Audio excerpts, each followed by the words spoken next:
From Charles Carpenter. an incarcerated individual at the California Institution in Chino, California. This call and your telephone number will be monitored and recorded. You have a prepaid call. You will not be charged for this call. To accept this call, say or dial 5 now. Thank you for using Global Till Link. Hello. Hey, What's up, what's up? Charles? Oh, you got it. You got it. What's good with How you? you been? I've been blessed in yourself. Oh man, same old thing. Just trying to make the best out of a bad situation. That's all. All we can do, man. Yep, yep. So last episode we talked about the problem. So now let's get into the solution. Sounds good. And before we get started, I want to give a shout out to all the lifers who have done the work required to achieve their freedom and who are out there doing great things. So they're an inspiration to us that they left behind these walls, and I tip my hat to all of them. Round of So applause. before we get started, I want to share another poem just to whet the listeners' appetite about before we get to discussing what we're about to talk about. That's right. It's called "Fueled by Self-Discovery," and it was written while I was in Corcoran State Prison, July 31st, 2021. It took years to walk the long road leading to recovery. My motivation to change was fueled by self-discovery. I had to look deep within, and over time and plenty of grind, I found the key to open the door to the prison I created in my own mind. I transcended the boundaries that were all self-imposed and put an end to the criminal lifestyle that I foolishly chose. I struggled through a sea of pain, realized something within me was missing, finally concluded the biggest problems was that I simply didn't listen. Mm. I bounced back and forth to prison like a rubber ball. After 23 years of This call and your telephone number will be monitored and recorded. after 23 years of a life sentence, I've decided that this is my final call. I'm finally at a place in my life where I truly love me because my motivation to change was fueled by self-discovery. Okay. What's the title of that? So, fueled by Fueled self-discovery. by self-discovery. All right. That was dope. Yeah. Yeah. Thank you, man. I appreciate that. So I was thinking about what we were talking about last episode. We talked about how we got to that place where we became riders and we had that gang mentality. So I want to keep everything in the I position and talk about my journey towards change and everything like that. So one of the first things that I had to do while I was on that journey towards change and reformation is acknowledge that I needed help first and foremost. Right. So I was I didn't So know did that you I feel was like you going was to be in strong. so you felt like you were in denial, for a period of time? Or just unaware? Just generally unaware, or were you actually in denial? Absolutely. Okay. I was I was unaware and I was also in denial. Mm-hmm. And I was unaware of the fact that I was experiencing a lot of my behaviors were associated to my childhood trauma. And I was in denial because the lifestyle that I was living, I denied to myself that it was a wrong lifestyle. So that kept me in that cycle of repeatedly making poor decisions, going in and out of jail, you know, disregarding people that love me, hurting my family, so on and so forth. Mm-hmm. So once I got to the place where I acknowledged that I needed help, that's exactly what I did. I sought help. Okay. And so, and another thing that I had to do was change my beliefs because my belief about the gang culture was that this is the lifestyle that I'm living, and and everything, all the social norms within this culture were right to me. So, and I kept doing everything. I kept spinning my wheels. Like I mentioned, I kept going in and out of jail, doing the same things over and over again, and I wasn't receiving nothing but pain. So I had to acknowledge that this is not working for me. So I had to change my belief about what I feel, what I'm thinking about this culture. And so that was one of the things that I had to do. And then the third thing I had to do, I had to start thinking about the people that I was impacting, you know, in my behavior. And where does that list start? Where does that list start? I know usually people would say parents and close family members, but how far, how deep does that list go? Did you realize how many people were impacted? Well, I had to understand that, my behavior wasn't just an effect, it wasn't just negatively affecting me. It was affecting my parents, uh, my girlfriend at the time, my children. I was I was affecting them emotionally and psychologically because I wasn't in their life. I wasn't a part of their life. So I was causing other issues within them.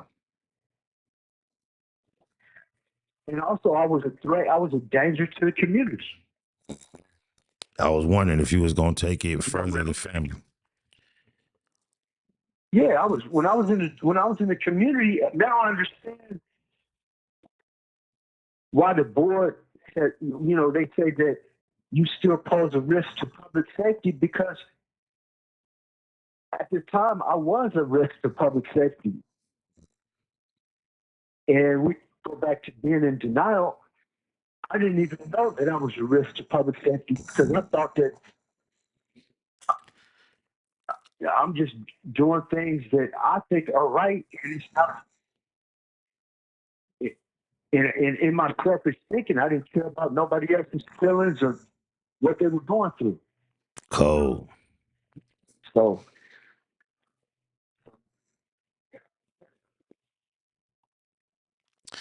outside of reading and writing, what are some of the things you do now that you're incarcerated in order to, keep your peace, your state of mind? I know you spend a lot of time writing and reading as well. That's obvious. Do you have any other activities that you spend a lot of your time doing? yes. Well, one of my biggest things that I do is my spiritual foundation. So I'm currently I'm one of Jehovah's Witnesses. So I do a lot of time reading the Bible and I stay in prayer because I realize for me, when I lean on my own will, I can't do nothing on my own will because history has shown for me that it hasn't worked. So I had to reach out to a higher power and submit my will to my higher power. Start abiding by his will instead of leaning on my own understanding. Right. And that works for me. So in other activities that I do, I, I work out every day. So do about I do about an hour worth of burpees every day after breakfast. Then I go out to the yard and run about 45 minutes straight. And then I do about 300 sit-ups per day. So that helps to keep me mentally balanced. I'm sure it does. Yeah, that's That helps. the metaphysics of it all. Yep, I could imagine. And also I journal too. Write down, journalize. I write down my goals. I write down my thoughts. And that helps me to understand where I'm at in that moment. So as you journal, So do you often or ever go back and review what you journaled in the past? absolutely, absolutely, because whatever I write down, it takes the overall picture of how I'm feeling in that moment. In that moment. So when I go back and look at it, I'm able to see where I was at that time. Well, I'm able to understand my thought process at that time. if you wouldn't mind me making a request or a suggestion or a little bit of both, as you producing your episodes, it might be kind of interesting to share some of the less intimate things that you've journaled, maybe around, time. You know what I'm saying? Absolutely, Okay. absolutely. Yeah, I have no problem with that. Yeah. So, so along my journey of change, these activities basically building blocks, the bigger picture that I want to create my overall journey of success. Hmm. Because I feel like the large part of my change deals with spiritual, physical, and mental. So I'm constantly working on those three areas. And each day is an opportunity for me to, This call and/or telephone number will be monitored and recorded. each day is an opportunity for me to build on my success and be the best that I can be within each day. In comparison to like the Catholics or the Baptists, how large is the Jehovah Witness community in there with you? Are you guys just as equal, or is it just a few of you? Well, it's only a few of us. On this particular yard, there's only 4 baptized brothers on this yard. And you guys probably So deal we're deal with each other pretty tightly, huh? yes, absolutely, That's right. absolutely. I could Yeah. respect it. So yep. So we try to do what we can to set the example of what change looks like, and that leads me to my next point. In- on my journey to change, I have to model the change that I want to see in others. So if I'm not living my life correctly, how can I expect others to treat me well, or how can I place expectations on other people if I'm not living my life correctly? Oh, that makes a whole lot of So, sense. so I want to be the model of change that I want to see in others. And I believe wholeheartedly that the to best way to lead is through example. Right. So I don't really have to say too much. I let my actions speak louder than my words. Are there any like outside programs coming into the facility that are assistive in you being able to get your message out, or is this the first outlet you get? Because a lot of times I see videos online of different organizations. One of them is called Between the Lines in particular. I see them go into the institutions and they collab with the inmates that are trying to do some of the positive things I hear you speak of. Yeah, well, there's a lot of organizations that come to different facilities and provide individuals with that platform to share their stories. Unfortunately, in this facility, there isn't that type of platform You have 60 seconds remaining. for me to do that. Okay. And that's another reason why I always give a shout out to you, and I thank you for allowing me this platform to be able to tell my story.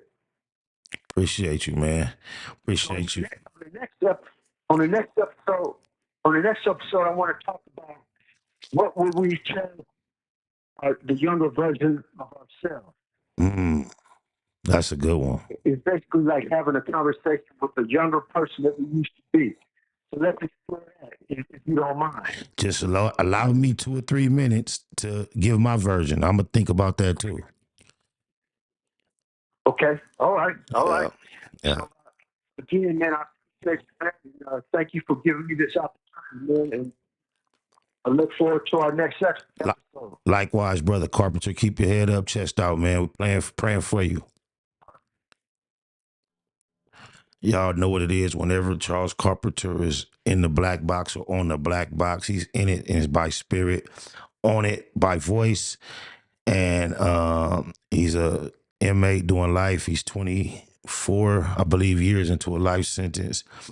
He has an extremely positive perspective on life now. He's a writer, a poet, amongst other things. And once a week, he has a segment on here that he has chose to title The Anatomy of an Urban Soldier. And I encourage you to tap in, man. Oh, my. Damn, that's a fame beat. I go by the name of G5 like this. We getting rich off beats. No matter what you do in life, whether doing wrong or doing right, make sure you do it right. My big brother doing life. No matter what you do in life, doing wrong or doing right, make sure you do it right. My big homie doing life. When you left, your second was so young. On the set, I stay checking on your son. He banging, hate it, but I can't trip. Front hood Compton, at least cuz playing crib. Solid, strong, feel like you still with me. You can ask him, I still keep that still with me. Can't control him, we'll try to guide him. Provide him with game, keep it real when you ride him. The money, violence, the thrills that excite him. Sound familiar? Yeah, a lot familiar inside him. It's in his genes to stay papered up. BBG, real clean and tapered up. Got him on what his granny and his mother need. Bleed and ride for him just like your other seed. Never dumb, you know I got a head on me. And I got cuz on the dead homies. No matter what you do in life, whether doing wrong or doing right, make sure you do it right. My big brother doing life.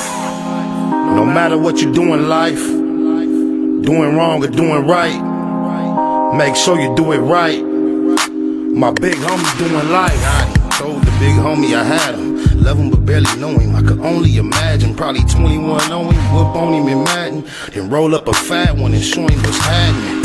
Teach him tactics to get it on his own too. Few tricks of the trade you turned the nigga on to. My behind him in the club, he be on too. My word, one thing you can hold on to. Love you, bro, just like D say. Me and Catman smoke big kush on your C-Day. He fit right in with the click on some G shit on Daddy. That's who they finna find me with. Golden gloves, certified mitt hands on the land. Knock out like hitmans. Big bands, young nigga got a head on him. And I got cuz on the dead homies. No matter what you do in life, whether doing wrong or doing right, make sure you do it right. My big brother doing life. No matter what you do in life, doing wrong or doing right, make sure you do it right. My big homie doing life.